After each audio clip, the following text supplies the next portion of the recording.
everyone, welcome back to Alice on the Giant Bookshelf. My name's Alice and today's video is all about my top 5 books of 2021.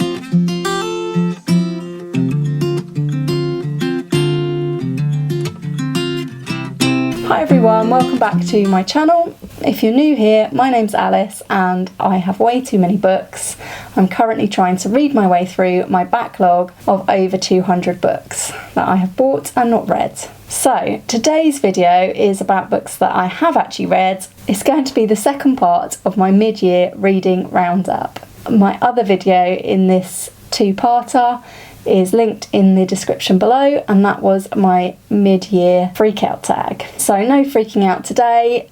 Today I am first of all going to tell you some of my reading stats for the year so far, and then we're going to launch straight in to the top 5. So far in 2021 I have read 47 books.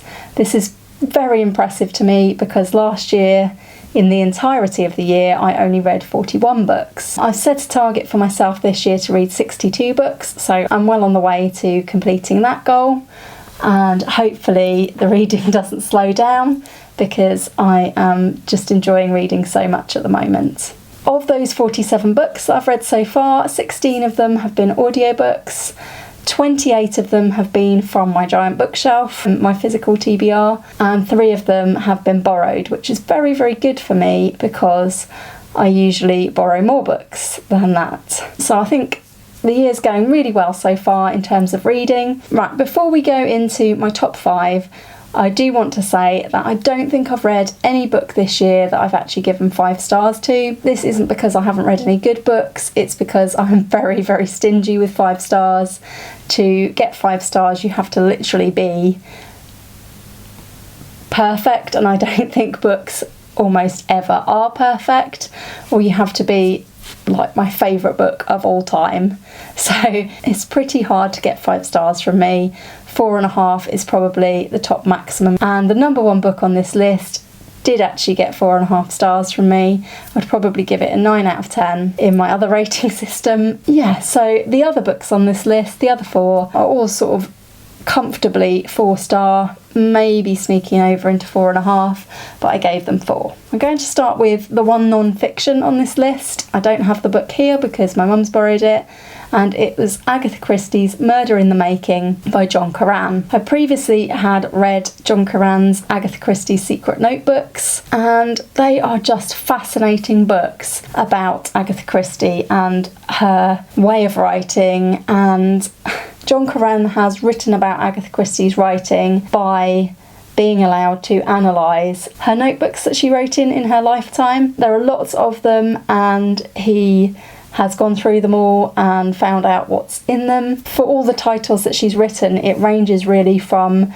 maybe a title or a very short one line about that plot, right up to some of the notebooks have entire short stories in them, or very large chunks of Agatha Christie working out what she was writing about. It's a really fascinating book. For me, as an Agatha Christie fan, it really gives you an insight into her mind when she was writing. Yeah, I just enjoyed this so much, and any insight into Agatha Christie and her writing is just fantastic. So it's not very often that I would rate a non-fiction book so highly, but Agatha Christie's Murder in the Making by John Curran, definitely top-notch book. I read it back in January, and in January I also coincidentally finished the last one that I needed to read of Agatha Christie's mysteries and thrillers. I've now read all of them, and that's taken me a lot of years to do, so that is a reading achievement that I've been really proud of this year. I now only have her plays, her poetry,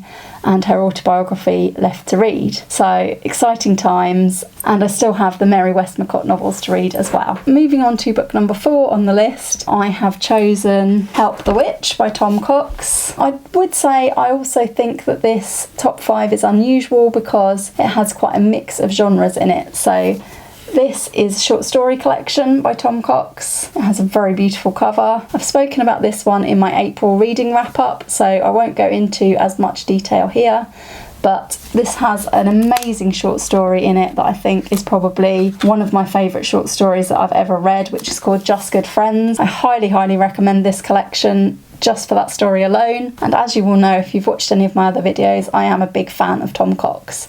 So his short story collection, Help the Witch, which is his first work of fiction, comes in at number 4 on my list of favourite books so far this year. I definitely recommend you check this out. Tom Cox has a wonderful website full of excellent non-fiction writing. I love this foray into short stories, and I highly recommend it. Moving on to book number 3 on the list. I think that between number 3 and number 2, they're very close. I'm going to talk about this one, and it is The Last Dog on Earth by Adrian J. Walker. So far I've read 2 of Adrian J. Walker's books, this and The End of the World Running Club, which is one of my favourite books of all time. I was looking forward to reading this and I was not at all disappointed. Again, this is a post-apocalyptic dystopian type book, as suggested by the title. Ironically, it's set in 2021 and London has fallen. Lineker is the main character and he's a dog,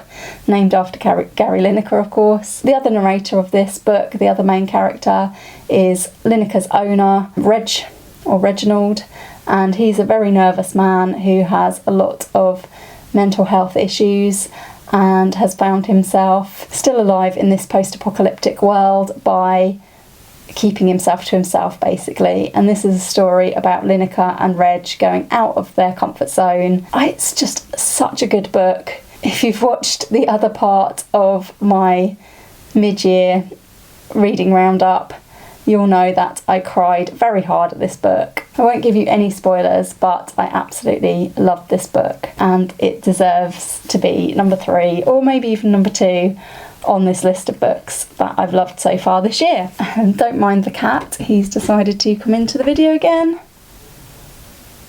Are you coming in the video? Are you going to sit nicely in the video? Yeah.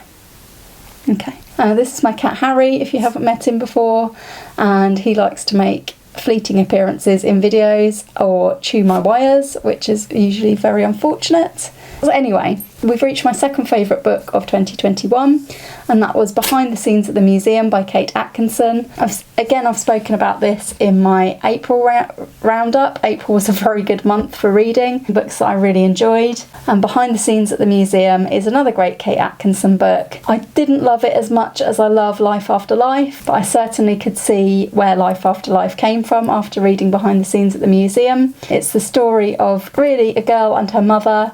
Also, it goes back into the past and tells some of the main characters' ancestors' stories, which is really interesting. The recollections of Ruby, the narrator, and then in alternating chapters, the stories of ancestors from photographs that I assume Ruby has. So I think that's the museum-y part. It's telling the backstory of her family, her great-grandmother, her grandmother, and so on. I do highly recommend you check out Kate Atkinson if you haven't before. We've reached my favourite book of the year so far. I've already spoiled this in the reading roundup part 1, so if you haven't watched that yet, you won't have any spoilers, but if you have watched it already, here it is again. My favourite book of this year so far is Great Expectations by Charles Dickens. I absolutely loved this book. I just think Pip's story is fascinating, and some of Dickens' most famous characters feature in this one, Miss Havisham notably, and Magwitch, and also the cold-hearted Estella. I think this is a great story. The only reason why I wouldn't give this probably a full 5 stars is because I wasn't very fond of the character Estella. I suppose you're not meant to be fond of her, but the bits of the book that were about Pip obsessing about Estella did annoy me a little bit, but it's a great story. Pip is so frustrating at times in how he treats people, and I feel that he really grew over the book and became a better man, and I love the ending of this. Nothing really goes as planned in Dickens, and Pip's story is no exception from that, but I think Dickens has written a wonderful book with many excellent characters. I love Pip's friend Herbert as well. I love Joe. I think this is just a brilliant book. It's my favourite that I've read of Dickens so far, although saying that, I have only read David Copperfield and Bleak House so far. So I would love it if you could give me another Dickens recommendation for what to read next. If there's any Dickens fans watching this, please let me know. I love Great Expectations, I love David Copperfield, I really enjoyed Bleak House, although it took me a very long time to read it.